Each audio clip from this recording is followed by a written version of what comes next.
සුබ දවසක් ප්‍රාර්ථනා කරනවා ඔයාලා හැමෝටම. අද අපි කතා කරන්නේ ඇමරිකානු ආහාර සංස්කෘතිය පිළිබඳව.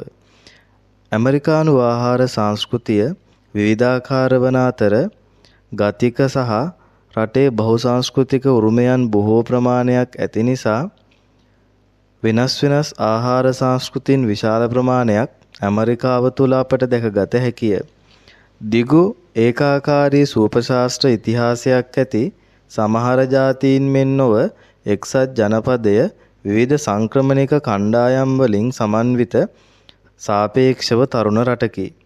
මෙම සංස්කෘතීන්ගේ මිශ්‍රණය විවිධාකාර සහ නිරන්තරයෙන් විකාශනය වන ආහාර භූදර්ශනයක් නිර්මාණය කර ඇත. ඇමරිකානු ආහාර සංස්කෘතියේ වඩාත් කැපී පෙනෙන ලක්ෂණයක් වන්නේ එහි කලාපීය විවිධත්වයයි. රටේ සෑම කොටසකටම භූගෝලීය දේශගුණ සහ සංස්කෘතික බලපෑම් මත පදනම් වූ Tamanගේම ආහාර සම්ප්‍රදායන් නැත. නිදසුනක් වශයෙන් දකුණු ඇමරිකා එක්සත් ජනපදය බැදපු කුකුල් මස්, ඉරිඟු, පාන්, බාබකියු වැනි කෑම සඳහා ප්‍රසිද්ධය. මෙම ආහාර අප්‍රිකානු ස්වදේශික ඇමරිකානු සහ යුරෝපීය සම්ප්‍රදායන්ගෙන් මුල් බැස ඇත. ඊට වෙනස්ව ඊසානදිග ක්ලැම් චවුඩර් සහ පොකිරිස්සන් රෝල්ස් වැනි මූදු ආහාර සඳහා ප්‍රසිද්ධ වන අතර මැද පෙරදිග කැස්රෝල් සහ මස් රොටි වැනි හෘදයාංගම සැනසිලිදායක කෑම සඳහා ප්‍රසිද්ධය.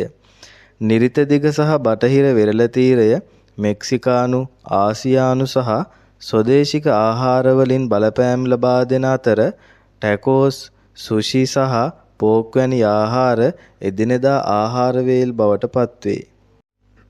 ඇමරිකානු ආහාර හැඩගැස්වීමේදී සංක්‍රමණ ප්‍රධාන කාර්යයක් ඉටු කර ඇත. ලොව පුරා සිටින මිනිසුන් එක්සත් ජනපදයේ පදිංචි වූ විට ඔවුන්ගේ සූපශාස්ත්‍ර සම්ප්‍රදායන් ඔවුන් සමග ගෙන ආහ. ඉතාලි සංක්‍රමණිකයන් පැස්ටා සහ පීසා හඳුන්වා දුන් අතර චීන සංක්‍රමණිකයන් බැදීම සහ නූඩ්ල්ස් ගෙන ආ අතර මැද පෙරදිග ප්‍රජාවන් හම්මුස් සහ පැලපල් වැනි කෑම වර්ග සඳහා දායක විය. කාලයත් සමග මෙම ආහාර බොහෝමයක් ඇමරිකානුකරණය වී රට පුරා පුළුල් ලෙස ජනප්‍රිය විය.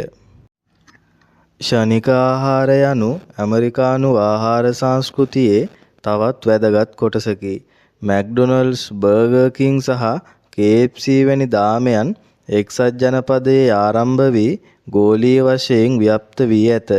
ක්ෂණික ආහාර බොහෝ විට සෞඛ්‍යයට හිතකර බව සඳහා විවේචනයට ලක්වුවද එහි පහසුව සහ දැරිය හැකි මිල සඳහාද පිළිගැනේ. එය රටේ බොහෝ ප්‍රදේශවල බහුලව දක්නට ලැබෙන වේගවත් ජීවන රටාව පිළිබිඹු කරයි. ඒ සමගම වැඩියෙන් ඇමරිකානුවන් කාබනික නිෂ්පාදන, ශාක පදනම් කරගත් ආහාර සහ දේශීයව ලබාගත් ආහාර තෝරා ගැනීමත් සමග සෞඛ්‍ය සම්පන්න සහ තිරසාර ආහාර ගැනීම සඳහා අවධානයද යොමු කොට ඇත. නිවාඩු දින සහ සැමරුම් ඇමරිකානු ආහාර සම්ප්‍රදායන්හිද කේන්ද්‍රීය වේ. ස්තුති දීමේ දිනය සමහර විට වඩාත්ම ආහාර කේන්ද්‍ර කරගත් නිවාඩු දිනය වන අතර අර්තාපල්, කැන්බෙරි, සෝස් සහ වට්ටක්කා පයි සමග විශාල ආහාර වේලක් වටා කේන්ද්‍රගත වේ. ජූලි 4 වන දින වැනි අනෙකුත් නිවාඩු දින බොහෝ විට බාබකියු, හොට් ඩොග්, හැම්බර්ගර් සහ ඇපල් පයි සමග සමරනු ලැබේ. ඒවා බොහෝ විට ඇමරිකානු අනන්‍යතාවයේ සංකේත ලෙස දැකිය හැකි ආහාර වේ. මෑත දශක කිහිපය තුළ ආහාර ප්‍රවණතා වඩාත් බලගතු වී ඇත. විශේෂයෙන් සමාජ මාධ්‍ය සහ ආහාර රූපවාහිනිය හරහා විකාශනය වී ඇත. විජලන ආහාර විවිධ සූපශාස්ත්‍ර සම්ප්‍රදායන්ගේ අංග මිශ්‍ර කිරීම මේ තුලින් සිදුවේ. ආහාර ට්‍රක් රථ සහ ගොවිපළ සිට මේසේ දක්වා අවන්හලද එසේමය. අද ඇමරිකානු ආහාර සංස්කෘතිය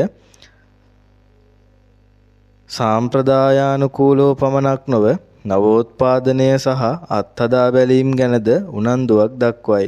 සාරාංශයක් ලෙස ඇමරිකානු ආහාර සංස්කෘතිය රටේ ඉතිහාසය, ජනතාව සහ වටිනාකම් පිළිබිඹු කිරීමකි. එය විවිධත්වයේ පහසුව නිර්මාණශීලීත්වය සහ නිර්භීත රසයන් සඳහා ඇල්මක් වැළඳගනී. බොහෝ විට ක්ෂණික ආහාර සමග සම්බන්ධ වුවද එය වර්ධනය වෙමින් පරිණාමය වන පුළුල් පරාසයක පොහොසත් කලාපීය සහ ජනවාර්ගික සම්ප්‍රදායන්ද ඇතුළත් වේ.